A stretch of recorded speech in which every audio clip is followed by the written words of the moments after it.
Bonjour, bonjour à tous et bienvenue sur ma chaîne YouTube Kabibi Show God and Vlog dans notre rubrique témoignages. Comme vous savez, sur cette chaîne, tous les jours à 5 heures du matin, heure de France, on partage une exhortation biblique accompagnée de témoignages. Alors, aujourd'hui, on va commencer par rendre gloire à Dieu et le remercier vraiment pour tous les efforts et les exhortations que le pasteur Amadou n'hésite pas à nous partager tout le matin. En tout cas, merci beaucoup, pasteur. Alors, je tenais à vous dire que le pasteur est rentré en retraite depuis hier dimanche jusqu'à la fin du mois. Donc, il ne pourra pas animer les émissions de l'après-midi parce qu'il est en retrait. Et aussi pour les personnes qui ont besoin des prières particulières, peut-être s'ils en ont besoin, si vous voulez me contacter, vous pouvez me contacter si on peut voir comment on peut s'arranger parce qu'il s'est retiré un peu. En tout cas, que Dieu l'accompagne, que Dieu le soutienne, même s'il va continuer à nous envoyer que les prédications. Merci à vous tous. Donc, sans plus tarder, on va lui laisser l'espace pour qu'il puisse nous encourager avec la parole que Dieu lui a mis à cœur ce matin. Et pour moi, je vous retrouve juste après pour notre témoignage. Merci à vous tous. Paix et grâce sur toi, Maman Kabibi, paix et grâce sur ta famille, paix et grâce sur tous ceux-là qui t'appartiennent, paix et grâce sur la team. Vous qui êtes connectés chaque jour, vous qui vous donnez le temps de nous écouter, vous qui partagez ces témoignages, que la paix et la grâce de notre Père soient sur vous et sur vos familles au nom puissant de Jésus. Comme je le déclare, que vous ne perdez rien de tout ce que l'Éternel vous a donné, au nom de Jésus, que vous multipliez avec ce que vous avez, au nom puissant de Jésus. Vous n'êtes pas en retard, vous n'êtes pas en arrière, vous n'êtes pas des dernières personnes, vous êtes au contrôle de toutes sortes de situations parce que l'Éternel est avec vous. Vous êtes bénis au nom puissant de Jésus. Prions pour la parole. Père, nous te bénissons, nous te glorifions pour ton amour à notre égard, nous te glorifions pour ta présence dans nos vies, nous t'élèvons parce que tu es un bon Père. Reçois, au Père, toute la gloire, reçois, au Père, l'honneur, reçois l'adoration parce que tu es Dieu. Tu es au-dessus de nous, tu es au-dessus de tous. Merci pour ton amour. Au nom de Jésus. Amen. Vous savez, comme tous les mercredis, nous parlons de l'impact du témoignage parce que mercredi est un mercredi témoignage. Et qui parle de mercredi témoignage, vous le savez, je le déclare chaque jour, chaque mercredi, c'est un mercredi miracle. Il y a quelque chose que je vais vous dire, je crois au miracle, je crois au miracle et Dieu continue d'opérer des miracles. Il continue d'opérer des miracles. Il faut désirer le miracle, il faut y croire et vous le vivrez. Notre vie chaque jour est une vie de miracle. C'est pourquoi nous ne manquons de rendre témoignage. Le témoignage est la déclaration de ce que l'on a vu ou de ce que l'on a vécu ou entendu et qui sert à établir la vérité. C'est-à-dire ce que tu as vu, quand tu en parles, ça sert à établir la vérité. Alors, c'est pourquoi il est bon de témoigner. Parce que quand nous témoignons, nous établissons la vérité de l'existence de notre Seigneur Jésus-Christ. Nous établissons la vérité sur son autorité, sur son pouvoir, sur sa puissance. Nous établissons la vérité sur son amour. Et imaginez que vous établissez la vérité sur le Seigneur. Et qu'est-ce qu'il ne fera pas de vous? Et c'est pourquoi je vous dis, mercredi est souvent un mercredi miracle. Moi, j'appelle mercredi miracle. Et c'est pourquoi je ne manque pas d'écouter tous les témoignages. Parce que je crois que derrière chaque témoignage, il y a la main de Dieu, il y a une notion de Dieu qui m'introduit dans mon miracle. Nous ne pouvons pas nous limiter. Nous ne pouvons pas limiter Dieu. Nous devons étendre notre foi, élargir notre foi. Même quand tu loues dans ta maison, tu dois prendre la louange et tu dois croire qu'au travers de la louange, un miracle peut se produire. Parce que nous avons vu Paul et Silas louer Dieu et nous avons vu un miracle se produire, ils ont été délivrés. Même quand tu es silencieux dans la présence du Seigneur, nous avons vu Pierre silencieux dans la présence du Seigneur et nous avons vu un miracle se produire. Même quand tu pries, tu dois t'attendre à un miracle parce que nous avons vu l'Église prier pour Pierre et nous avons vu le miracle se produire. Nous devons comprendre que toutes les étapes, Dieu opère un miracle. Même quand tu donnes une offrande, même quand tu fais une action de grâce, même quand tu bénis quelqu'un, tu dois t'attendre au miracle parce que Dieu opère des miracles. Il est écrit que Abraham a reçu des visiteurs, mais c'était des anges. Quand nous faisons du bien aux hommes, nous le faisons à Dieu. Jésus dit, j'étais nu, vous m'avez donné à manger, vous m'avez vêtu, j'étais en prison, vous m'avez visité, j'avais faim, vous m'avez donné à manger. Les disciples disent, où est-ce que nous t'avons vu? Il dit, à plus petit que vous l'avez fait, c'est à moi que vous l'avez fait. Gloire à Dieu. Chaque acte que nous posons, chaque chose que nous faisons selon l'orientation de Dieu est pour nous une occasion, une opportunité de vivre un miracle. Et moi, je crois chaque jour au miracle, oui. David a dit, le bonheur et la grâce m'accompagneront tous les jours de ma vie. Et moi, je crois que le miracle m'accompagne tous les jours. Je le crois. Le miracle m'accompagne tous les jours. Et Dieu dit qu'il renouvelle sa bonté chaque matin. 1 Samuel chapitre 17, verset 26. 1 Samuel chapitre 17, verset 26. Pendant que Goliath est en train de menacer Israël, le père de David envoie David donner la nourriture à ses frères qui étaient au front. Et quand David arrive, il voit Goliath en train de menacer Israël. Alors cela déplaît à David. David s'engage maintenant. Il s'engage à faire quelque chose d'extraordinaire. Il s'engage à honorer le nom de Dieu. 1 Samuel 17, verset 26. David dit aux hommes qui se trouvaient près de lui, que fera-t-on à celui qui tuera ce Philistin et qui ôtera l'opprobre? Pardon, excusez-moi. Il dit, que fera-t-on à celui qui tuera ce Philistin? Que fera-t-on à celui qui ôtera l'opprobre de dessus Israël? Il dit, que fera-t-on? Ça veut dire, avant de s'engager, David veut savoir que celui qui s'engage, qu'est-ce qu'il bénéficiera? Il est important de savoir qu'est-ce que tu gagnes en donnant un témoignage. Il est important de savoir quelle est la bénédiction qui accompagne ton témoignage. Si tu ouvres ta bouche pour rendre témoignage de ce que tu as vu, de ce que tu as vécu, de ce que tu as entendu de la part du Seigneur, et avec objectif d'établir la vérité sur son identité, sur son pouvoir, tu dois savoir qu'est-ce que tu gagnes en retour. Et je suis là avec l'aide du Saint-Esprit pour te dire, pour te montrer qu'est-ce que tu gagnes. C'est pourquoi je parle de l'impact du témoignage, l'influence du témoignage. Qu'est-ce que tu gagnes? Matthieu 17, verset 27. Matthieu 17, verset 27. Pierre, prenant alors la parole, dit à Jésus, nous avons tout quitté et nous t'avons suivi. Qu'en sera-t-il pour nous? Oui, il s'intéresse, nous avons tout laissé, nous t'avons suivi. Nous avons décidé de te suivre. Qu'est-ce que nous gagnerons? Parfois, il est important de savoir, tu ne peux pas faire des choses spirituelles sans savoir quelles sont les conséquences, quels sont les bénéfices. Il est important, et quand tu connais quels sont les bénéfices, quelle est son importance, là, tu t'engages de tout cœur, de toute ton âme. Et c'est pourquoi je ne trouve pas un problème de me lever chaque matin et de vous enseigner. Je ne trouve pas un problème d'écouter les témoignages. Maman Kabibi ne trouve pas un problème de se lever chaque jour et de commencer à nous animer, vous voyez un peu, de faire cette émission. Nous ne gâchons pas notre temps. Et vous aussi, vous ne trouvez pas un problème de vous réveiller chaque matin et d'écouter, de mettre en pratique ce que vous écoutez. C'est parce qu'il y a une bénédiction attachée.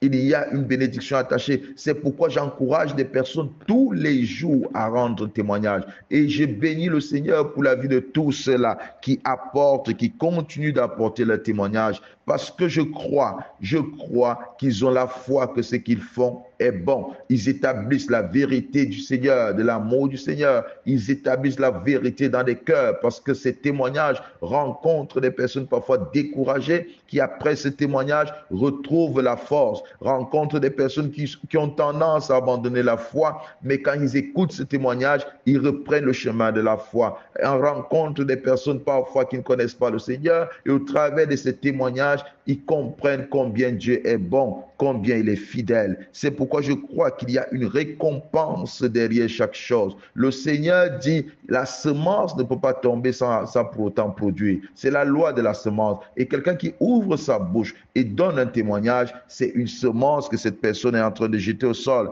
Et tu dois croire que le Seigneur, est avec toi. Oui, le Seigneur est toujours avec des témoins. Le Seigneur est avec toi. Chaque fois que tu te lèves pour donner le témoignage, chaque fois que tu te lèves pour partager un témoignage que tu as entendu, chaque fois que tu te lèves pour raconter ce que tu as vécu avec comme objectif établi la vérité sur le Seigneur, sur son existence, sur son pouvoir, sur sa puissance, le Seigneur est avec toi. Josué chapitre 1, verset 5. Nul ne tiendra devant toi tant que tu vivras. Je serai avec toi comme j'ai été avec Moïse. Je ne te délaisserai point, je ne t'abandonnerai point. Le Seigneur dit, quand il est avec toi, nul ne te résiste. Donc toi qui donnes témoignage, tu dois savoir que le Seigneur sera sans cesse avec toi. Toi qui partages ce que tu as entendu, tu dois savoir que le Seigneur est avec toi. Alors, quand le Seigneur est avec toi, qu'est-ce qui se passe dans ta vie? Nul ne te résiste. Il y a Josué, nul ne va te résister, nul ne tiendra devant toi parce que je serai avec toi. Lorsque le Seigneur dit nul ne tiendra devant toi, il suppose que personne ne pourra tenir devant toi, personne ne pourra te résister, oui. Personne ne pourra te résister. Aucune chose, aucun esprit, aucun démon ne tiendra devant toi. Il ne pourra te résister. C'est-à-dire, rien ne va te résister. Et quand le Seigneur dit personne ne pourra te résister, ça veut dire tout le monde devant qui tu vas te présenter va t'écouter et ce que tu auras besoin, il ne pourra pas résister à ta demande.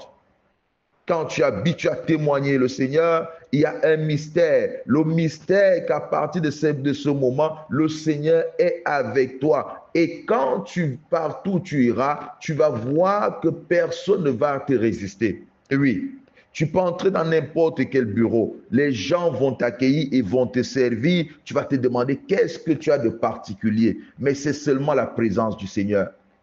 C'est seulement la présence du Seigneur. Si tu as besoin de quelqu'un, la personne viendra facilement à toi. Si tu as besoin de recevoir quelque chose de quelqu'un, une aide d'une personne, la personne va te la donner comme si tu avais des fétiches. Oui. Et tu dois croire à ça. Moi, je crois à ça. Parce que je me rappelle quand j'étais encore quand je faisais des fétiches, j'avais pris un fétiche où quand je me lève devant la première dame, tout ce que je dis, j'attends qu'elle croie. Et je suis dans le Seigneur. Le Seigneur me dit, nul ne tient devant toi parce que je suis avec toi. Je crois que le Seigneur est avec moi. Et je crois dans ma tête que nul ne doit tenir devant moi. Oui, nul ne doit tenir devant moi. Je peux avoir besoin d'entrer dans un bureau. Quand j'arrive, nul ne tient devant moi. Nul ne me résiste. Je me rappelle une fois, j'étais allé prendre, mon épouse avait renouvelé son passeport après qu'on se soit mariés. Bon, il fallait changer les documents parce qu'il fallait que nos documents sortent avec comme signifiant que nous sommes mariés. Je ne sais pas comment ça se dit en français, signifiant que nous sommes mariés.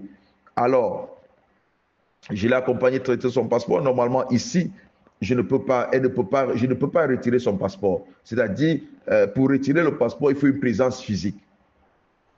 Moi, je passe mon temps beaucoup à témoigner la bonté de Dieu, à témoigner sa fidélité, à rendre témoignage de tout ce qu'il a fait dans ma vie. Alors, j'arrive là-bas à l'immigration où on traite des passeports. J'arrive, quand je suis à la porte, j'étais seul. Quand je suis à la porte, un agent vient et me dit, oui, le chef t'attend, le chef t'attend. Laissez-le entrer. Il y avait beaucoup de gens, en fait. Laissez-le entrer, le chef l'attend. Je ne connais ce monsieur ni d'Adam ni d'Ève. J'entre dans le bureau, je suis assis, et le chef était là. C'était une dame. Elle était là assise. Le monsieur dit, chef, voilà le monsieur que vous attendez. Quand je me lève, je m'approche, je dis, c'est vous, monsieur tel? Je dis non. Elle me dit, mais qu'est-ce que vous voulez? Je dis non, je suis venu retirer le passeport de mon épouse. Oh, elle appelle un monsieur là, viens, amenez-le là-bas derrière, servez-le. Je vous dis la vérité, je ne connais cette dame ni d'Adam ni d'Ève. On m'a servi d'une façon rapide et c'était étonnant. Quand je suis sorti de là, j'ai commencé à dire, mais le Seigneur fait des choses. Et oui, c'est possible. Quand le Seigneur dit nul ne tiendra devant toi, c'est que nul ne tiendra devant toi.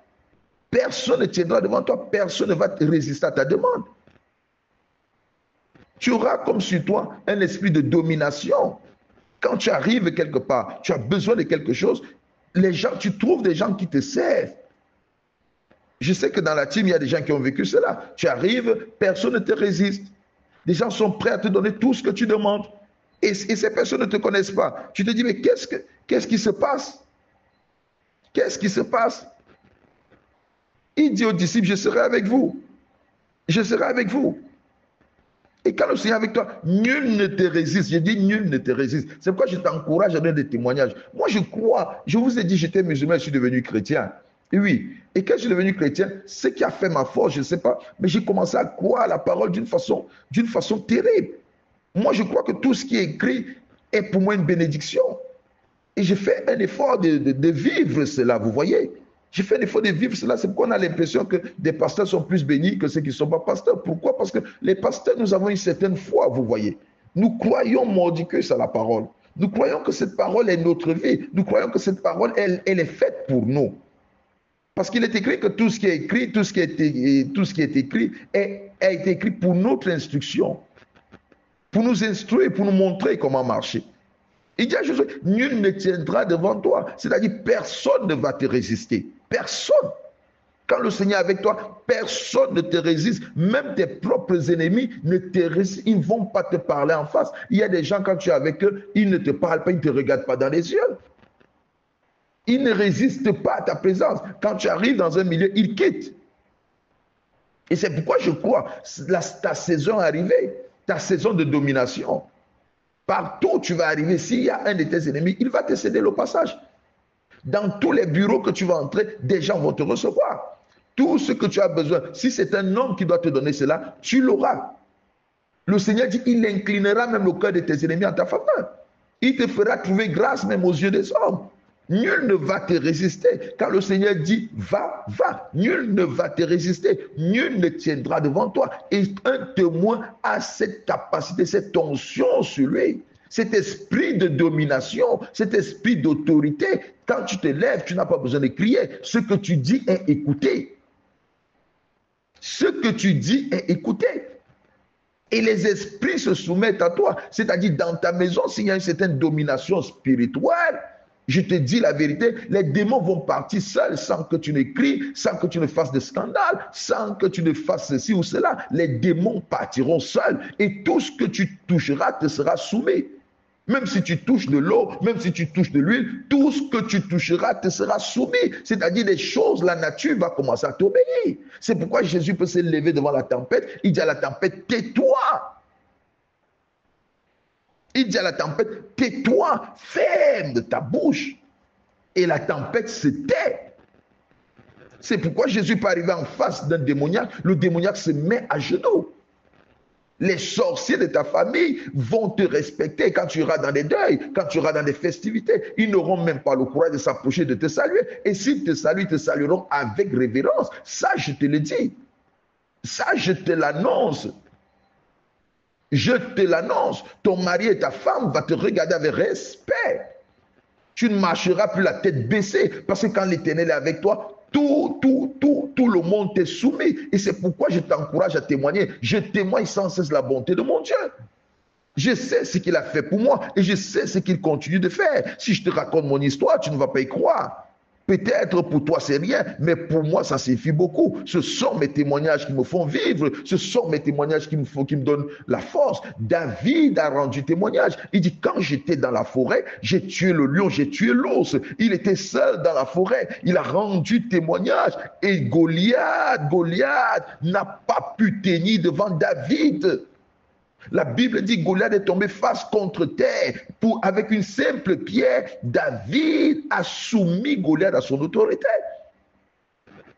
Oui, il a soumis Goliath à son autorité. Je suis en train de te dire, quand tu témoignes, retiens cela. Quand tu témoignes, quand tu rends témoignage, tu rends public de la vérité sur Jésus-Christ, mais je te le dis, il est avec toi. Et il dit, quand il est avec toi, nul ne tient devant toi. Nul ne te résiste. Rien ne te résiste. Rien. Garde ça à ton esprit.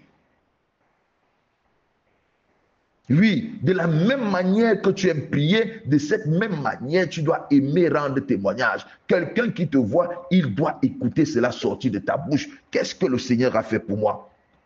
Qu'est-ce que le Seigneur a fait pour moi? Oh, ce Dieu est bon. Je me suis réveillé ce matin, je me sentais un peu mal. Il m'a donné encore plein d'énergie. Je me suis réveillé ce matin, je me sentais pas bien. Il m'a donné la force. Je n'avais pas l'appétit, mais il m'a permis de manger. Je dormais au sol, il m'a donné un lit. Je n'avais pas de maison, il m'en a donné une. Oui, le Seigneur est bon.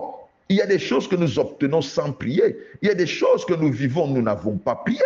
Et là, nous devons rendre témoignage. Il y a la vie que nous avons, nous ne savons pas comment nous l'avons, mais nous savons que nous l'avons. Il y a des gens qui nous sont soumis, nous ne savons pas comment, et nous savons que ces gens nous sont soumis. Nous avons un certain nombre de courage.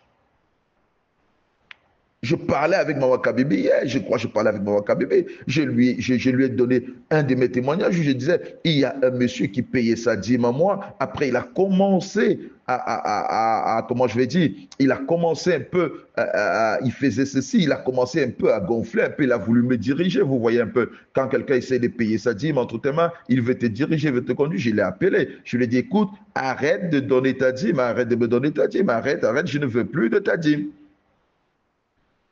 Je ne veux plus de ta dîme. Et quand je l'ai dit, il était étonné. Il dit, non, pasteur, qu'est-ce que c'est? Il dit, non, rien ne se passe.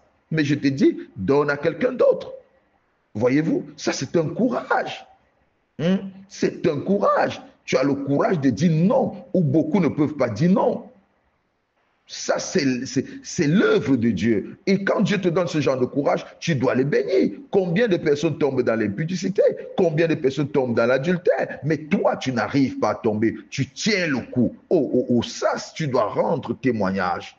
Tu dois rendre témoignage. Les esprits te sont soumis. C'est-à-dire, quand un esprit de mensonge arrive à toi, tu ne mens pas avec facilité. Quand un esprit de quoi de doute arrive à toi, tu ne doutes pas avec facilité. Oui, tu ne fais pas le Congo ça avec facilité. Tu ne hais pas les gens avec facilité. Oui, tu ne hais pas les gens avec facilité. C'est que ces esprits te sont soumis. Ces esprits sont sous ton autorité. La maladie peut venir, mais quand tu te lèves, cette maladie disparaît. Ces gens sont soumis sous ton autorité. Et ça, c'est quand l'Éternel est avec toi. Quand l'Éternel est avec toi. Jean 4, verset 28 à 30. Jean 4, verset 28 à 30. Alors la femme, ayant laissé sa cruche, s'en alla dans la ville et dit aux gens, venez voir un homme qui m'a dit tout ce que j'ai fait. Ne serait-ce pas le Christ? Il sortit de la ville et il vit vers lui. Écoutez-moi bien, c'est une femme. Cette femme venait au puits seule et selon ce que les historiens disent, que cette femme, c'est comme si elle était prostituée. Alors, une prostituée, elle ne peut pas être au milieu des gens. Elle ne peut pas marcher avec des femmes parce que les femmes disent, elle va séduire leur mari. Mais elle se retrouve seule. Et cette femme qui se retrouve seule, elle parle avec Jésus. Jésus lui révèle son état. Jésus lui parle.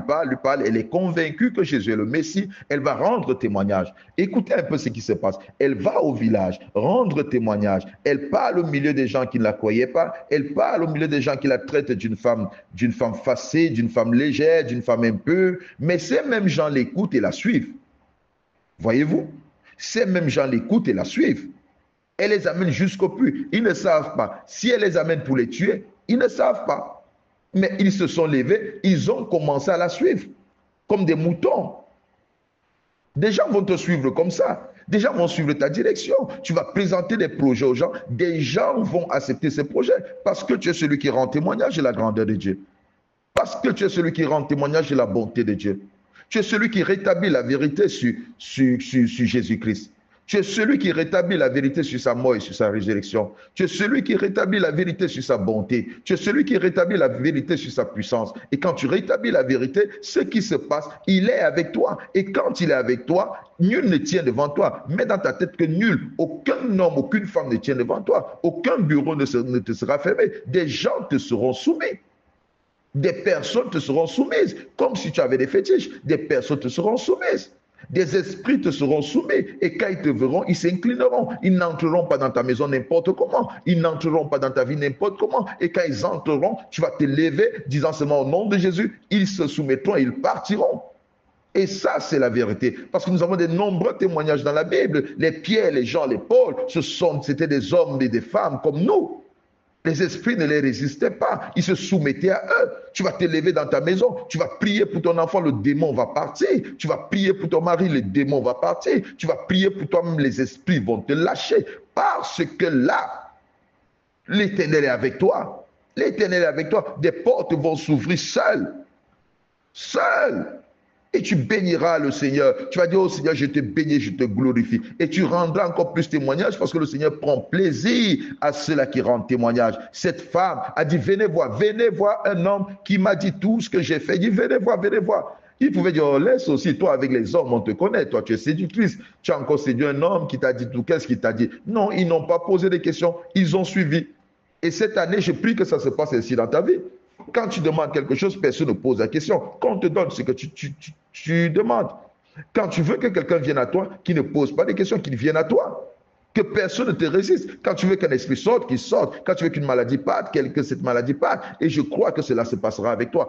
Pendant que tu m'écoutes, tu reçois cette autorité au nom de Jésus. Parce que je crois que tu vas témoigner. Et c'est pourquoi j'ai dit, ceux de ce type sont exceptionnels. Vous êtes des personnes exceptionnelles. Même ceux qui viendront après seront des personnes exceptionnelles. Et la puissance de Dieu vous accompagne. L'Esprit de Dieu est avec vous. Et tout ce que vous direz va s'accomplir. Parce que le monde est un monde spirituel, est un monde chargé d'esprit. Et les esprits vous seront soumis. Les démons vous seront soumis. La coutume vous sera soumise. Oui. Attendez-vous à cela. Et les a suivis. Josué chapitre 6 et 16. Josué chapitre 6 et 16. Dieu dit à Gédéon, parce que je serai avec toi, tu frapperas les Madianites comme s'ils n'étaient qu'un seul homme. Il dit, il n'a pas dit vous frapperez, il dit tu frapperas. Les Madianites dominaient sur Israël. Les Madianites, quand Israël travaillait, et ils venaient récolter. C'est-à-dire, ils ne jouissaient pas du fruit de leur travail. Ils ne jouissaient pas de la liberté. Ils ne jouissaient pas de la paix. Mais quand l'Éternel dit à Gédéon, je serai avec toi. Ces gens qui avaient le dessus et l'autorité sur eux, Gédéon devra avoir l'autorité sur eux. Il dit, tu frapperas les Madianites. C'est-à-dire, il dit, tu frapperas ce peuple comme un seul homme. C'est-à-dire, ils seront plus nombreux, ils seront plus géants, ils seront petits à tes yeux et tu les frapperas parce que je serai avec toi. Moi, je suis la multitude. Moi, je suis la multitude. Tu les frapperas parce que je serai avec toi. Et c'est pourquoi je suis en train de t'annoncer. Il ne faut pas avoir peur. Oui, ils peuvent se réunir. Ils peuvent se réunir. Ils peuvent se multiplier. Mais toi, tu les frapperas parce que l'Éternel est avec toi. Parce que l'Éternel est avec toi. Quand l'Éternel est avec toi, tes ennemis deviennent comme des fourmis. Quand l'Éternel est avec toi, même s'ils sont 1000, ils deviennent comme une personne petite. Même s'ils sont nombreux, même si leurs témoignages sont nombreux, ce n'est pas ça. Ton témoignage sera au-dessus de leur témoignage. Ta voix sera au-dessus de leur voix. Même si tu n'as pas l'argent, ta voix sera au-dessus de leur voix. Ce que tu diras dans ta famille sera écouté. Et ce que tu diras dans ta famille sera exécuté. Sera mise en exécution. Ça, je te l'annonce. Même dans ta maison, personne ne va te détourner. Dans ton foyer, personne ne va te détourner. Au milieu de tes semblables, tu seras au-dessus. Ta voix sera au-dessus. Je te l'annonce. Dans ton lieu de travail, ton patron va t'écouter. Toutes les suggestions que tu vas apporter, tu vas donner, il va t'écouter et là viendra ton élévation. Oui, il dit, nul ne tiendra devant toi, nul ne va résister devant ta face. Si tu te lèves et commences à établir la vérité sur mon existence, si tu te lèves et commences à établir la vérité sur ma puissance, si tu te lèves, commence à établir la vérité sur mon existence. Oui, il dit, nul ne tiendra devant toi. Nul ne tiendra devant toi. Je veux que tu dises avec moi, nul ne tient devant moi. Dis, nul ne tient devant moi. Oui, nul ne tiendra devant toi. Parce que l'Éternel est avec toi. Il dit, tu battras les Madianites comme s'ils n'étaient qu'un seul homme. Waouh! Tu les battras. C'est pourquoi je n'ai pas peur de mes ennemis. Je n'ai pas peur quand la multitude s'élève contre moi. Parce que je sais que c'est un autre témoignage qui arrive. Je n'ai pas peur quand une tempête s'élève dans mon foyer, parce que je sais que c'est un autre témoignage. Je n'ai pas peur quand la maladie me tient, parce que je sais que c'est un autre témoignage. Oui, toutes les circonstances qui arrivent dans ta vie créent en toi un témoignage. Fais de toi un témoin. Te donne un nouveau témoignage. Oui, tu vas les vaincre. Tu vas vaincre ces esprits de famille. Tu vas vaincre cette malédiction familiale. Tu vas vaincre ces liens familiaux. Tu vas vaincre au nom puissant de Jésus. Tu es plus que vainqueur au nom de Jésus. Nous allons lire Jérémie 20, verset 11. Jérémie chapitre 20, verset 11. Mais l'Éternel est avec moi comme un héros puissant. Waouh! C'est pourquoi mes persécuteurs chancellent et n'auront pas le dessus. Ils seront remplis de confusion pour n'avoir pas réussi. Ce sera une honte éternelle. Ça, c'est magnifique, ça. Il dit, mais l'Éternel est avec moi. Comme l'Éternel est avec moi, il n'est pas avec moi comme un homme, il est avec moi comme un héros puissant. Il dit, l'Éternel est avec moi, pas comme un simple homme, il est avec moi comme un héros puissant. Et mes persécuteurs, ceux qui me suivent, oui, chancellent, c'est-à-dire, ils manqueront d'équilibre. Ils ne pourront plus se tenir sur leurs pieds. Ils manqueront de solidité. S'ils comptaient sur quelque chose, non, la chose ne sera plus leur appui. Le fétiche ne sera plus leur appui. Ils comptaient peut-être sur leur marabout. Le marabout ne sera plus leur appui. Ils n'auront plus de stabilité. Il dit, mes persécuteurs chancellent. Oui, ils manqueront d'équilibre. Ils manqueront de solidité. Ils manqueront de stabilité. Ils manqueront de force. Oui, ils seront menacés de s'effondrer, de tomber. Ça sera comme une tempête. Vous voyez quand quelqu'un est en train de vous suivre, c'est comme une tempête qui les balance, qui les secoue. Et ils n'auront pas d'équilibre pour vous suivre. Ils n'auront pas d'équilibre pour vous suivre. Il dit, mes persécuteurs chancellent, ils n'auront pas le dessus. Je suis en train de t'annoncer, ceux qui te persécutent, perdent le dessus sur toi au nom de Jésus. Ceux qui te persécutent, perdent le dessus sur toi. Ceux qui te persécutent chancellent au nom de Jésus. Que ce soit la maladie, que ce soit les problèmes, que ce soit les difficultés, je dis bien, ceux qui te persécutent chancellent. Ils n'ont pas le dessus sur toi. Ils perdent l'équilibre. Ils perdent la solidité. Ils perdent la stabilité. Ils perdent leur force. Au nom puissant de Jésus, tes persécuteurs sont confondus. Parce qu'ils tombent, ils sont confondus. Oui, ils n'ont plus de force. C'est pourquoi je dis, ta vie est une vie de témoignage. Ta vie est une vie de témoignage. Tu rendras témoignage parce que l'Éternel est avec toi. Ne les crains pas. Faut pas paniquer. Ne promène pas des regards inquiets parce que l'Éternel est avec toi. Il dit, je suis avec toi. Je serai avec toi. Je resterai avec toi. Garde ta tête haute parce que l'Éternel est avec toi. Il ne t'a pas abandonné. Il ne te délaissera pas. Il est avec toi. Et tes persécuteurs, je t'annonce que tes persécuteurs manquent d'équilibre, que tes persécuteurs manquent de solidité, de stabilité. Tes persécuteurs s'effondrent et tombent au nom de Jésus. Josué chapitre 2, verset 8 à 11. Avant que les espions se couchassent, Rahab monta vers eux sur le toit et leur dit, l'Éternel, je le sais, vous a donné ce pays. La terreur que vous inspirez nous a saisis, et tous les habitants du pays tremblent devant vous, car nous avons appris comment à votre sortie d'Égypte, l'Éternel a mis à sec devant vous les eaux de la mer Rouge.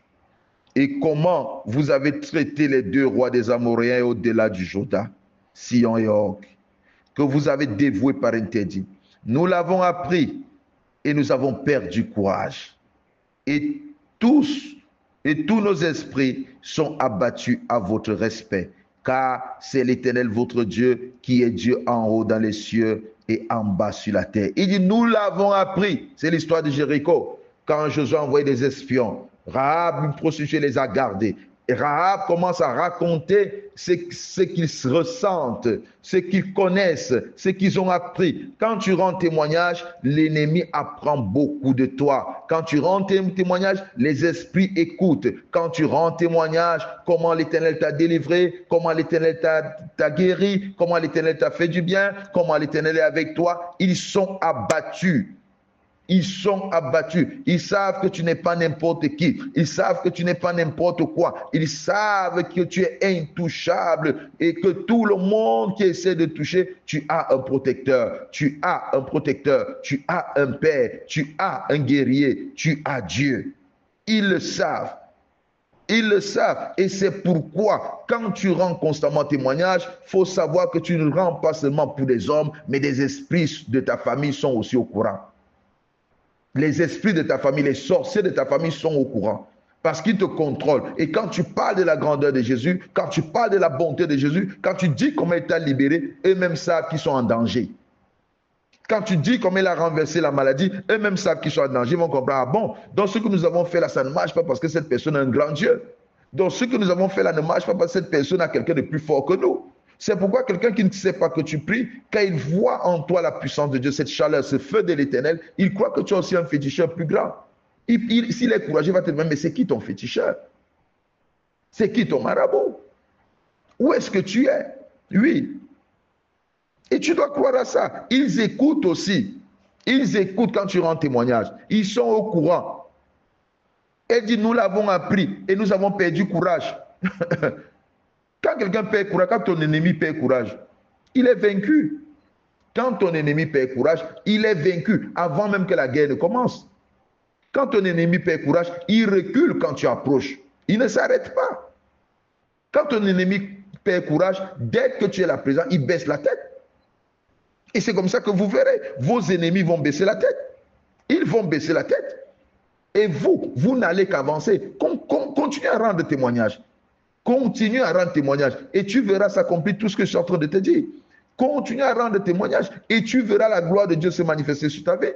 Continue à rendre témoignage et tu verras tes enfants libérés totalement. Chaque témoignage que tu rends est une délivrance que tu reçois. Chaque témoignage que tu rends est une porte qui s'ouvre. Chaque témoignage que tu rends, c'est la soumission, l'inclination de ton ennemi à ta faveur.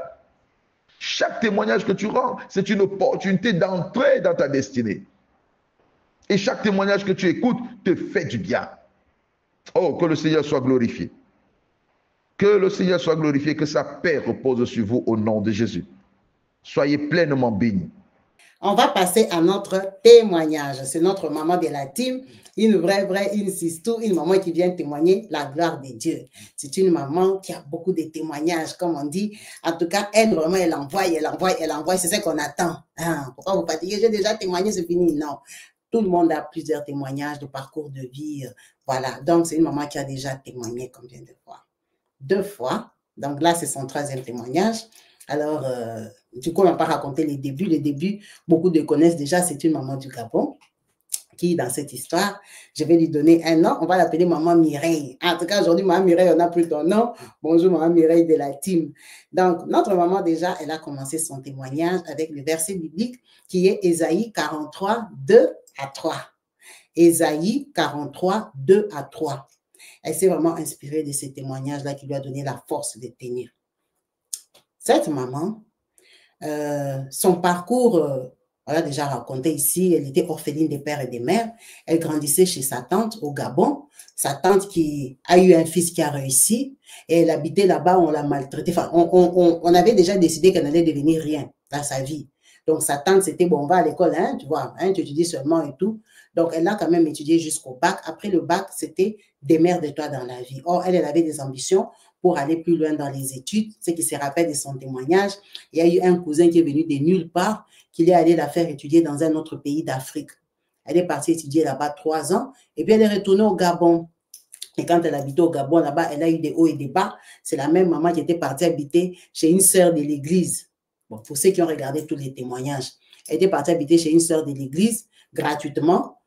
Et la sœur là voulait qu'elle paye. La sœur ne lui a pas dit. La sœur a rendu les bails sans la signaler. Jusqu'au dernier jour, elle ne savait pas où elle allait habiter. C'est la même maman là. Vous voyez un peu toutes les difficultés qu'elle a eues dans sa vie. Donc aujourd'hui, elle nous amène encore un autre témoignage. Et maman, toi, tu as vu des choses, hein? Donc, la maman ici, elle dit, elle avait trouvé un bon travail. Elle ne m'a pas dit qu'elle travaille. Ça, c'est le travail qu'elle a trouvé après ses études, hein? Les 3 ans qu'elle a fait là-bas de graduat, quand elle est au pays. Elle dit, c'était un travail, donc, je peux prendre ça comment? On va dire comme préparation des commandes à Amazon. Vous voyez un peu? Donc, si tu ne fais pas Amazon, tu vas faire ailleurs, non? Tu vas faire à Auchan, tu vas faire dans plusieurs sociétés.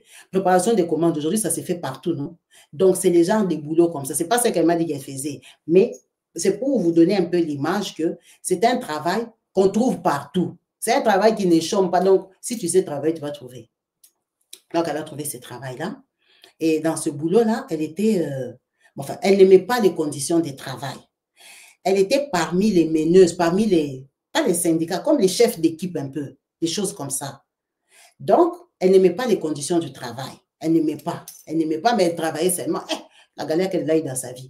Elle travaillait, donc elle avait un appartement. Elle loue son appartement.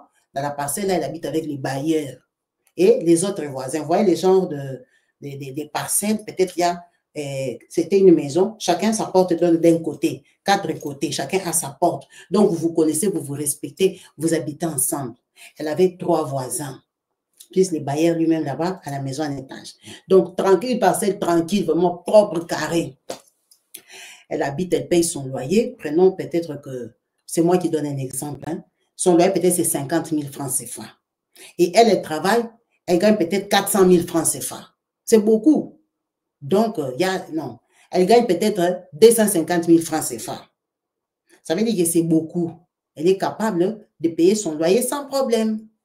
Donc, elle habite, elle travaille.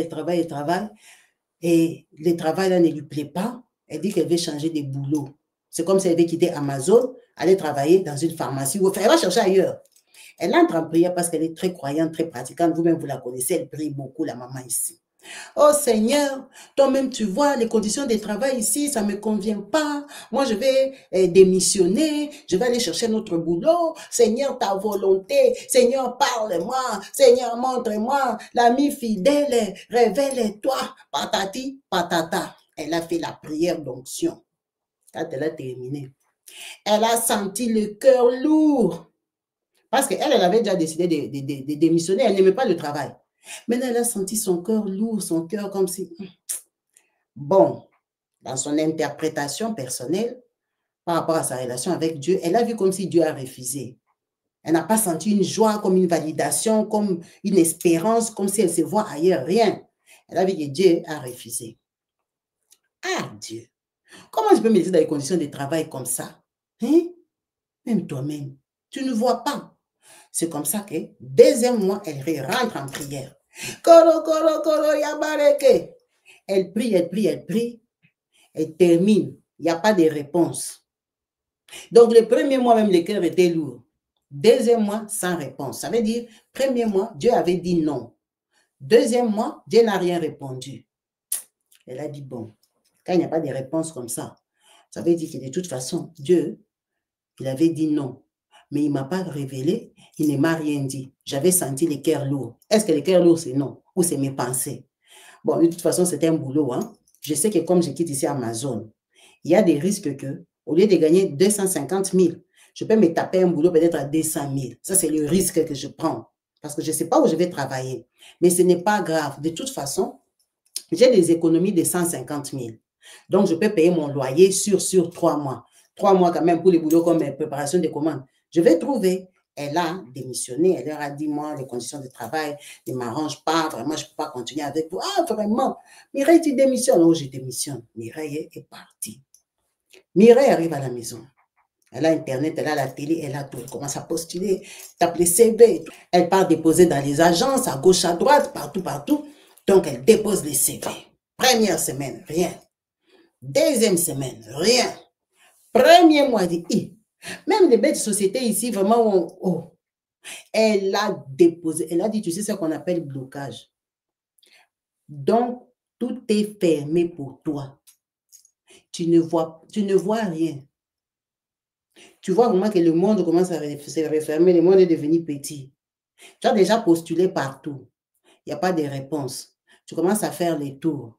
Tu commences à les demander, j'avais laissé les CV ici, vous n'avez pas regardé. Vous n'avez pas vu mon CV. J'ai ramené un autre. Hein. Ça, c'est mon CV, j'ai l'expérience. Oui, oui, madame, on a ton CV, mais on n'a pas besoin.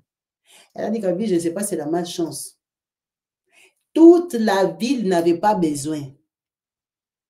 Tout le monde était embauché. Patrouiller les boulots. 2e mois. Elle a commencé à stresser parce qu'elle a payé le loyer. Il lui restait 1 mois d'économie des loyers. Prière, Seigneur, ne me fais pas ça. Seigneur, ne m'abandonne pas. Oh Seigneur, tu m'avais parlé, mais je n'avais pas capté. Oh Dieu, tu n'avais pas dit clairement. Maintenant, moi, j'avais dit que c'était les cœurs lourds. Maintenant, toi, tu n'avais pas dit que c'est non. Maintenant, Seigneur, trouve-moi le travail, pardon. Je n'ai plus que 1 mois de loyer. Papa, je vais faire comment? Et prière, prière, prière. 3e mois. Elle a dit, tu vois, 3e mois, je commence à avoir peur et les soucis. Dès que mon téléphone sonne comme ça, je regarde comme ça, je pense que c'est le travail. Si je vois, on a déjà écrit Kabibi, je peux même t'insulter. Donc, tu vois vraiment que quelqu'un t'appelle chez vous pour avoir tes nouvelles. Hé, Yémine, comment ça va? Donc, tu vas me dire, pourquoi tu m'appelles? Tu vois, tu as même envie de faire des choses comme ça. Parce que dès que tu entends ça, tu crois que c'est message? Non. Tu regardes les mails bêtes. Tu regardes comme ça, c'est Facebook. Hey! Elle a attendu les appels. 3e mois est terminé. Elle a payé tous les loyers. Les économies sont terminées. Mireille est devenue motoyo. Elle n'avait plus rien. Elle n'avait plus rien de rien. Elle n'avait plus l'argent. Tous les jours à l'église. Tous les jours à l'église. Mireille a commencé à stresser, à pleurer. Quand elle s'assoit, quand elle commence à pleurer. Elle a dit, tu connais les larmes. Les larmes vont couler. Les larmes que tu entends, les larmes. Oh Dieu, qu'est-ce que j'ai fait de mal? Comment tu peux me faire ça? Je n'ai pas de famille. Seigneur, je vais vivre comment? Elle ne dormait plus. Insomnie, stress, peur. Elle a dit qu'à Bibi, 4e mois, je n'avais pas l'argent des loyers. Maintenant, elle est là le système de ne pas raconter sa vie. Donc, ses voisins ne savaient pas qu'elle ne travaillait plus. Elle sortait ou elle s'enfermait dans la chambre, dans la maison. Donc, on ne connaît pas son mouvement. On ne sait pas si elle est sortie ou pas. Elle a dit qu'à Bibi, 4 mois, je n'ai pas payé.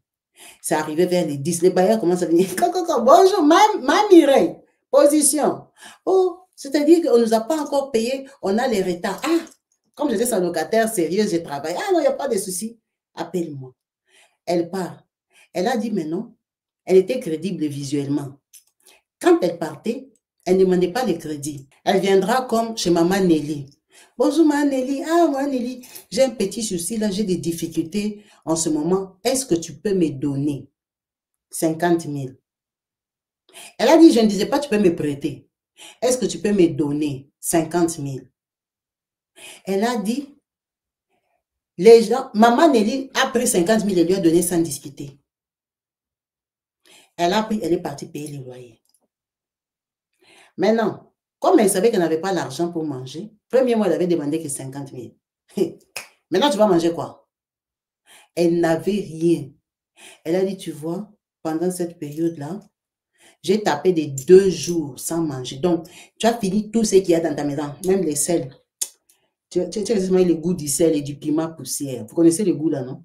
Quand la faim te dépasse, tu mets ça comme ça là. Tu manges le piment là, piment écrasé en poussière. Ça bloque la faim si vous ne savez pas. Elle commence à manger les piments et les sels. Donc, tu as mangé toute ta provision, même dernière farine là, tu as déjà fait la bouillie. Il n'y a plus à manger. Prière, elle a dit, on m'a coupé Internet. On lui a coupé Internet. Elle n'avait plus de télévision, elle n'avait plus de décodeurs. Donc, elle est partie causer avec un de ses voisins. Elle dit, tu vois, Internet, c'est comme si, prenons un exemple, ça coûte 50 000 par mois. Et maintenant, le voisin, là, il m'a dit, donne-moi 5 000, je te coupe la connexion. Elle a dit, maman, si il savait. En fait, il ne s'est même pas posé la question, pourquoi cette fille, elle travaille? Elle vient me demander Internet. Elle dit, Kabibi, le voisin m'a coupé l'Internet. Maintenant, je lui ai donné un 5 000 là que j'avais demandé à quelqu'un. Je l'ai donné au voisin. Au moins, j'avais Internet. Maintenant, pendant toute cette période que je ne travaillais pas, que j'ai stressé, j'ai postulé, j'ai rappelé les gens, c'est la période où vraiment j'ai encore agrandi mon intimité avec Dieu. J'ai passé ma vie à regarder les prédications. Donc, je quitte les prédications de Côte d'Ivoire, j'entre dans la prédication de Centrafrique. Je quitte Centrafrique, j'arrive au Cameroun. Elle a dit, j'ai connu les pasteurs, les enseignements de la foi. Ne lâche pas, ne lâche pas, ne lâche pas. Elle a dit, sa foi a grandi. Elle a commencé à taper des jours sans manger. Elle dit, tu vas seulement sortir comme ça. Ah, tu connais, ah, maman voisine. Elle dit, je ne leur avais jamais rien dit que je ne travaillais plus. Bon, même s'ils avaient remarqué que je n'allais pas au travail, mais ils ne pouvaient pas s'imaginer que je ne mangeais pas. Elle dit, Kabibi, mes voisins parfois, ah, tu veux goûter mes haricots? Elle dit, yo, yo, yo, si tu sais que ça fait des jours. Maintenant, si tu as déjà goûté les haricots, demain, tu n'auras pas goûté les légumes. Donc, tu fais un peu genre. Elle a dit, le temps le plus long qu'elle est restée sans manger, c'était 4 jours. Elle a dit, le vertige. Elle dit, tu vois, quand je travaillais, je buvais que l'eau vive. J'achetais de l'eau, ma Kabibi. J'ai appris à bouillir l'eau, à filtrer l'eau moi-même. Les frigos, vide. Vide, tu ouvres les frigos, toi, tu sais, ah, le frigo ici, vraiment. Il n'y a rien. La parcelle aussi, là où vous habitez, il n'y avait même pas de manguiers, même pas de goyaviers, même pas de bananiers. Il y avait que des maisons. Le papa a mis pavement partout. Il n'y a même pas de fruits là que tu peux aller cueillir. Tu vas manger chez qui? Tu n'as même pas l'argent de transport. Non seulement tu as faim, tu vas te taper à pied. Déjà, il partait à l'église à pied. Elle dit, moi, tu sais ce qu'on appelle prier. J'ai prié, j'ai pleuré, j'ai supplié Dieu, vraiment Dieu, tu peux me faire ça. Ça, c'est quelle humiliation. Elle dit, tu sais, j'ai survécu, je ne sais pas comment, pendant 5 mois. Pendant 5 mois, les gens à qui j'allais demander l'argent, je ne sais pas s'ils entendaient donne-moi ou prête-moi. Personne ne m'a jamais demandé la dette. Donc, elle dit, maman Kabibi, j'ai maigri à un point que j'ai retourné mon miroir. Elle ne voulait plus se mirer. Elle ne voulait plus se voir parce qu'elle voyait ses côtes. Donc, quand elle se regardait dénudée comme ça, sans vêtements, elle n'en revenait pas que c'était elle. Elle a tourné le miroir de sa maison pour qu'elle ne se voie plus. Elle mettait des vêtements qui étaient devenus gros. Elle dit, tu vois, même quand les gens me prêtaient l'argent et qu'ils ne me le demandaient pas, c'était à cause de mon apparence. C'est vrai que je ne disais pas que je ne travaille plus ou que je n'ai pas l'argent. Mais les gens avaient l'impression que j'étais malade. Parce que j'étais maigre. Mon apparence était bizarre, mais je ne disais pas mon problème. Elle dit, même mes voisins avaient compris que j'avais changé. Mais je ne leur ai jamais dit que je ne travaillais pas. Elle dit, imagine, j'avais faim à un point d'avoir le vertige, dont les yeux sortaient. Elle dit, cette période-là, ça l'a traumatisée. Traumatisée à un point d'avoir des séquelles. Maintenant, elle s'arrangeait, elle demandait comme 60 000. Parce qu'elle doit avoir même 10 000 pour manger. Elle demandait plus 50 000. Elle demandait plus 50 000. Soit elle demande 30 000, 20 000, 20 000. Elle a dit, en fait, elle s'arrangeait, elle demandait l'argent aux gens qu'elle connaissait, les gens qui savaient qu'elle travaillait. Elle avait toujours l'argent, donc elle payait les loyers. Elle dit, Kabibi, le 5e mois comme ça, je suis venue choper une grippe chronique.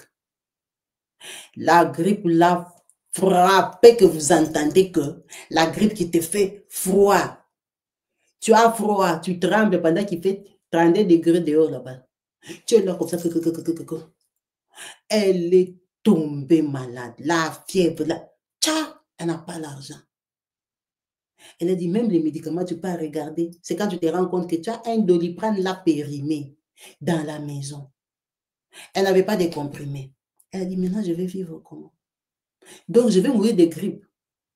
C'est comme ça qu'elle dit, le Saint-Esprit, elle n'avait jamais fait ça. Elle avait seulement pain, citron, miel. Elle avait des citrons dans la maison, mais comme elle souffrait de la faim, elle avait faim. Elle n'avait pas mangé les citrons. Donc, les citrons, là, ce n'était pas la provision. Elle a guéri des citrons miel. Mais c'était la grippe qui faisait la fièvre. Elle priait, elle disait, donc maintenant, tu veux me tuer. Donc maintenant, je vais mourir de faim. Donc maintenant, la grippe va me tuer, en fait. Elle a guéri, elle a survécu. Elle a payé le 6e mois. Elle a payé le 7e mois. Bon, quand elle a payé le 7e mois, elle est à 9 mois d'habitation. Ça veut dire qu'elle a payé 7 mois de loyer.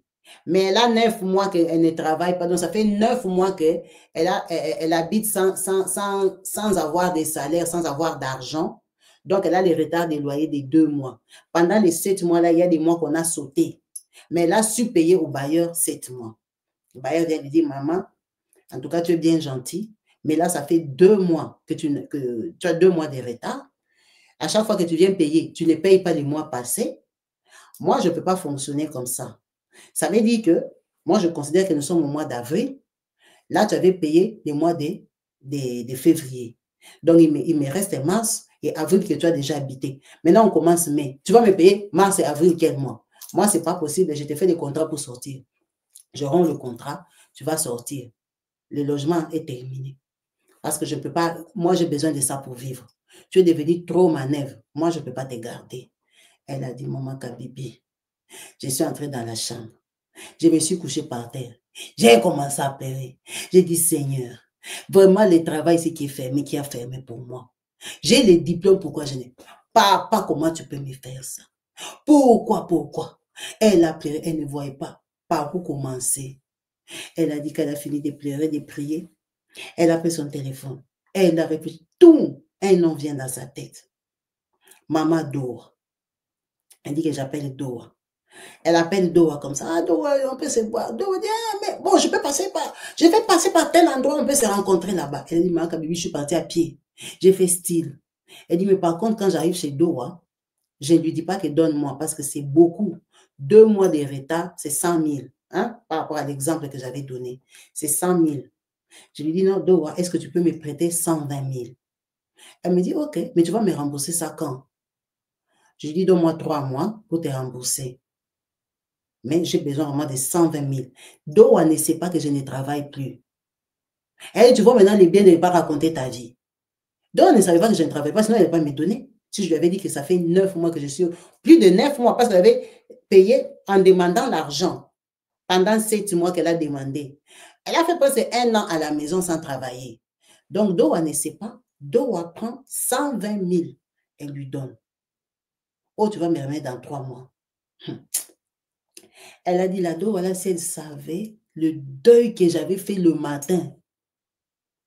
Elle a dit, j'ai trempé quand j'ai vu l'argent comme ça. Je suis venue, j'ai payé à mon bailleur. Ah bon, tu as eu les 100 000. J'annule les contrats de bail. Donc, toi, maintenant, pour payer, il faut qu'on te menace. En tout cas, le papa bailleur était content. Il a annulé le contrat d'expulsion.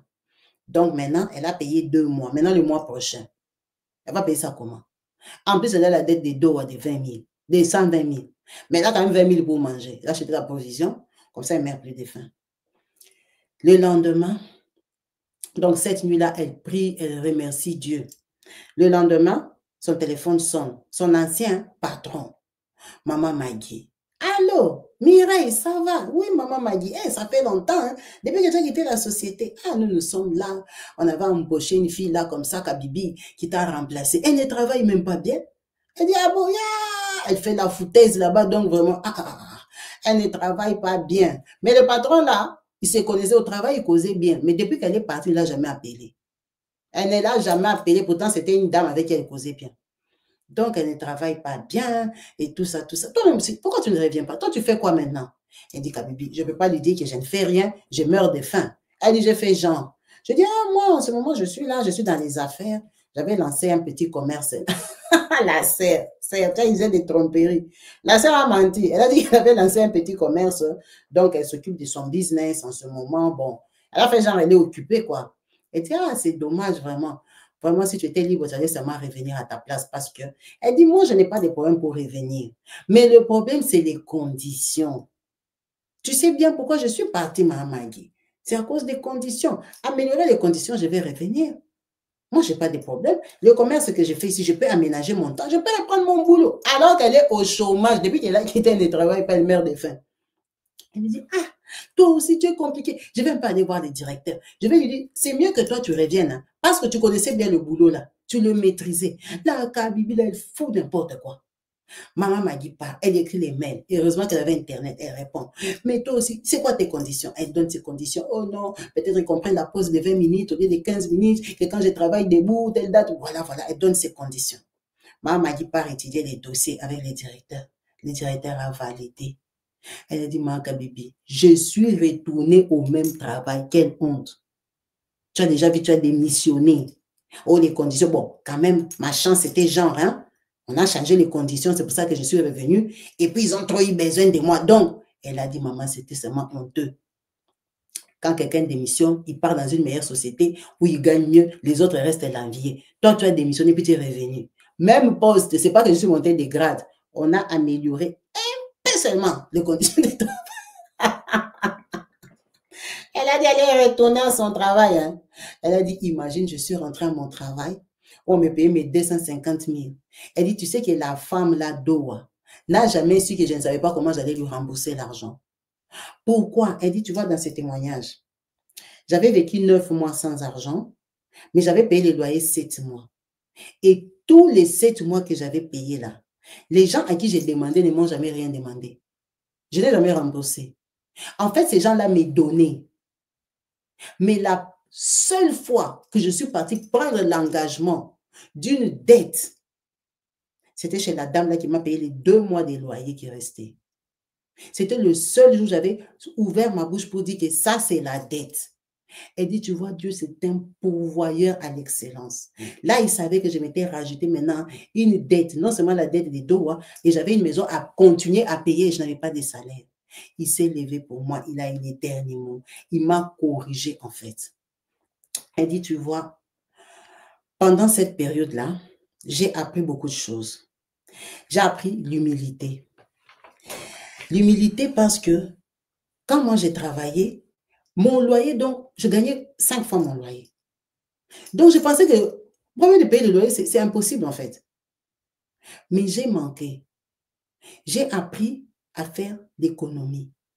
Les économies, en fait, ce n'est pas un choix, mais c'est une obligation. On n'économise pas par choix parce que, bon, moi, je fais les choix d'économie. Non, c'est une obligation. Parce que ce sont les économies qui peuvent te donner la vie. Demain, si tu manques.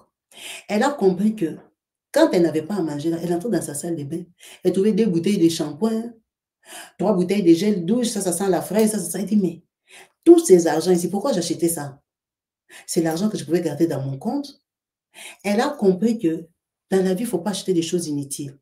Tu n'as pas besoin, tu n'achètes pas. Il ne faut pas acheter.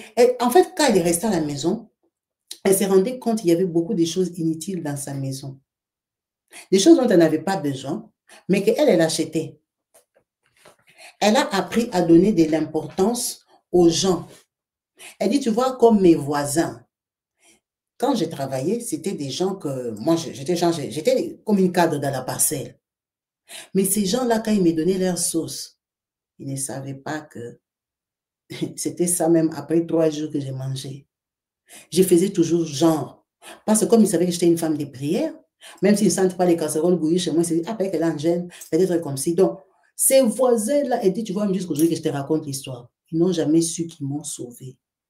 Je disais seulement des merci, j'étais contente, mais ça faisait 2 jours, ça faisait 3 jours. Le plus long, c'était 4 jours, j'avais le vertige. Elle dit, Makabi, tu as déjà eu faim. Quand tu as faim, même quand tu bois l'eau, parce que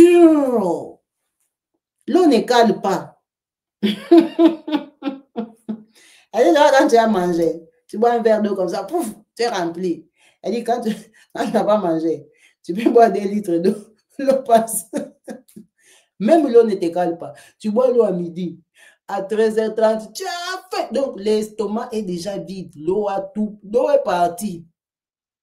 L'eau est passée. Elle a déjà appris à donner de l'importance aux gens. À faire cas aux gens. À demander aux gens comment ça va. Comment ça va. Elle a dit, j'ai appris tellement de choses. Elle a appris l'humilité. Elle a appris la compassion. À savoir que quand elle est là, il y a des gens qui n'ont pas. Elle a appris à, quand elle voit quelqu'un à l'église, elle voit quelqu'un que, ah, cette personne, il est quoi même? A donné même 5 euros à quelqu'un, 10 euros à quelqu'un. Elle a dit, tu vois, moi, les gens qui me faisaient ça quand je n'avais pas, ils ne savaient pas ce qu'ils faisaient. Le merci sincère qui était dans mon cœur, le merci qui venait, ça venait de mon âme. Ça me permettait même d'acheter du riz, bouillir ça même avec du sel. ou avec du sucre pour avoir un peu de force. Mais et quand il me donne, il me dit, ah ma soeur, tu parles comme ça, je ne peux pas te déposer. Prends même 10 €, tu vas payer les taxis. Les 10 € là, je vais me taper à pied, je vais aller acheter les légumes. Elle dit, tu vois, j'ai appris à vivre avec un peu. Avec un peu. Elle dit, tu vois, comme je te raconte mon histoire ici, j'habite toujours dans la même parcelle, chez le même bailleur. Ça fait des années qu'elle habite là-bas. Mais pourtant, depuis cette histoire, elle a changé 3 boulots. En mieux. Elle dit, j'ai changé 3 boulots en mieux. Mais, comme je suis là, je peux payer ma maison même 4 ans. Maman, tu as fait peur. Elle a dit, non, Kabibi. Moi, j'ai appris à économiser parce que moi, elle dit, tu vois, on entend seulement les gens dire que je suis mort de faim, je n'ai pas mangé. Elle dit, moi, je voyais ça à la télé. C'est vrai que j'ai galéré dans ma vie, mais j'ai manqué parfois, c'était les places où habiter, on me sabotait et tout. Mais manger que tu n'as pas mangé parce qu'il n'y a rien. Elle dit, tu as déjà mangé toute la provision de ta maison. En fait, ta maison devient comme un hôtel. Tu vois, quand tu arrives à l'hôtel, il n'y a que les lits. Bon, les hôtels moins chers, hein, parce que les autres hôtels, il y a même des cafés. Il n'y a que les lits. Et ma maison était devenue comme ça. Il n'y a rien, rien. Il n'y a rien. Elle dit, j'étais en arrivée là. Donc, ça lui a donné des leçons. Et elle partage ça, en fait, c'est pour dire que quand Dieu ne t'a pas parlé, il ne faut pas prétendre. Quand Dieu ne t'a pas donné une vision claire, pas de réponse, ne réponds pas à sa place. Elle dit, tu vois, nous les chrétiens, parfois nous sommes zélés parce qu'on aime dire, Dieu m'a dit, Dieu m'a révélé. Elle a dit, maman Kabibi, j'avais prié, je n'avais pas eu de réponse. J'avais eu le cœur lourd de démissionner. Alors, le cœur lourd, ce n'était pas la réponse. D'ailleurs, par mes réflexions, j'avais dit que Dieu a dit non. C'est pour ça que j'étais entrée en prière la deuxième fois. Mais la deuxième fois, il n'y avait même pas cœur lourd, il n'y avait rien. J'ai fait D'ailleurs, je peux payer ma maison pendant 3 mois. Je suis partie. J'ai tapé presque 1 an à la maison. 1 an d'humiliation, des regrets, des repentances, des pardons, des supplications à Dieu. Il m'a remis le sourire, il m'a recouronné, il m'a fait grâce et aujourd'hui, elle le témoigne pour que cette expérience montre à quelqu'un que on ne joue pas avec Dieu, que la foi ne te rende pas enfant gâté, hein? Et que par ta foi, tu commences à croire que tes décisions sont approuvées par Dieu ou c'est la volonté de Dieu. Quand c'est la volonté de Dieu, tu as des signes, elle a dit, il n'y avait aucun signe. Aucun signe. C'est moi qui étais fatiguée des conditions. On a tendance à dire, Dieu m'a dit, Dieu ne t'a rien dit. C'est ta décision propre que tu influences dans ta prière. Donc, toi, tu veux que ta prière soit ta décision. C'était ça, son partage. En tout cas, merci beaucoup, maman. Merci pour ton expérience. Merci maintenant d'avoir eu la sagesse. Maintenant, tu es devenue très, très, très, très sage.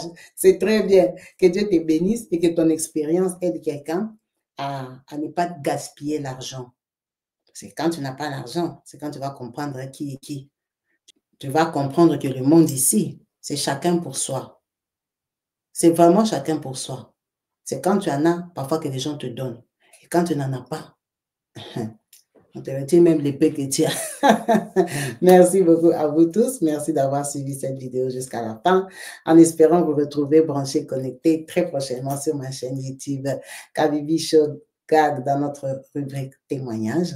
Je vous dis à la prochaine. Peace and love chez vous. Bye.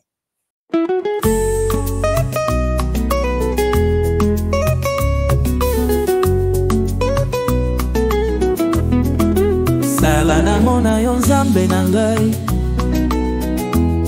na bomoi na ngai lakisa na ngai lisusu bolingo na yo na tatula monene na yo motema elingi yo nzambe motema elingi yo nzambe motema elingi yo nzambe motema elingi yo nzambe sala na mona yo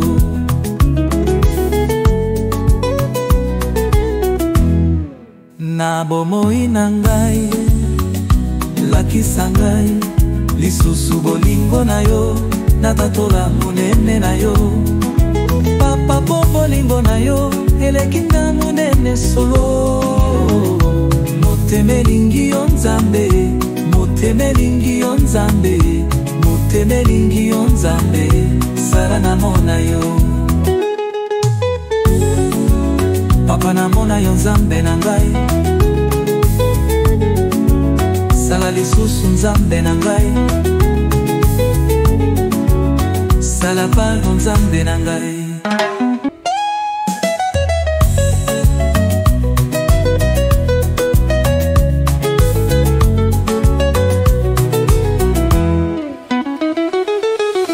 Papa namona yo nzambe na ngai,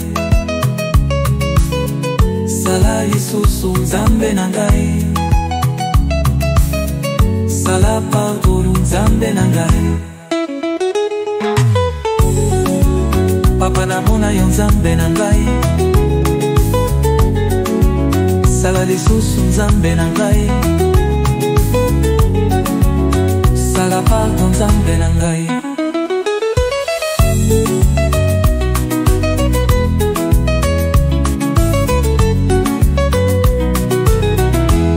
Na bomoi na ngai, lakisa ngai, lisusu bolingo na yo, natatola monene na yo.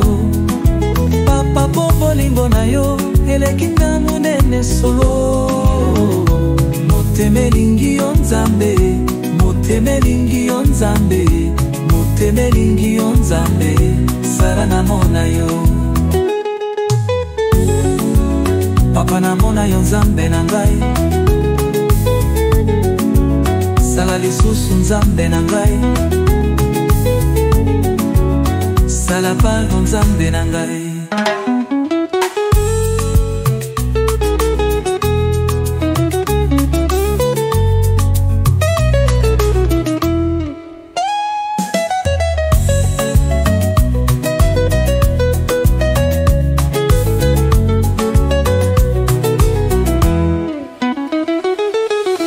Papa namona yo nzambe na ngai, sala lisusu nzambe na ngai, sala pardon nzambe na ngai. Papa namona yo nzambe na ngai, sala lisusu nzambe na ngai, sala pardon nzambe na ngai.